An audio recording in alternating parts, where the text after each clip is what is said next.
Takže ste mali negatívny tehotenský test, no tak to nemôžete byť tehotná. No tak s týmto by som si až taký istý nebol. Akože nie? Veď nemáte žiadne príznaky, no to je úplne jasné. A kedy ste si robili ten tehotenský test? Ráno alebo večer?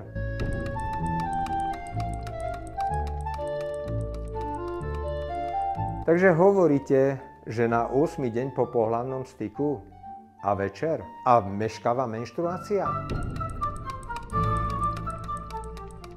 Takže menštruácia by mala prísť až o 2-3 dní?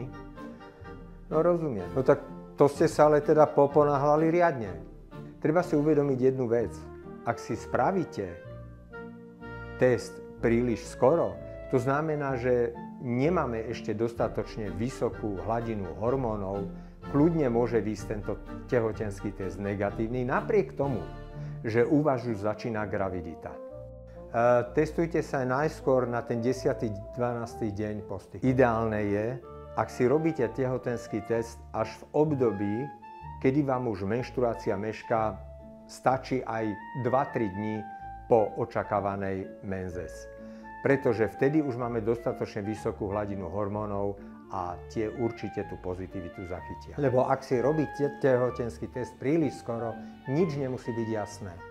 Áno, jedno je pravda. Ak si robíte tehotenský test napríklad na ten 8., možno aj 10. deň po pohlavnom styku, skutočne ešte nemusíme dostať ten optimálny výsledok, o ktorý sa môžeme oprieť. Preto v tomto prípade je veľmi dôležité načasovanie a aj vašu trpezlivosť. A v prípade, ak vám skutočne už vyšiel ten pozitívny test, tak sa snažte čo najskôr vyhľadať vášho gynekologa, ktorý tento test a graviditu potvrdí a vy sa už len dohodnete, že čo a ako ďalej.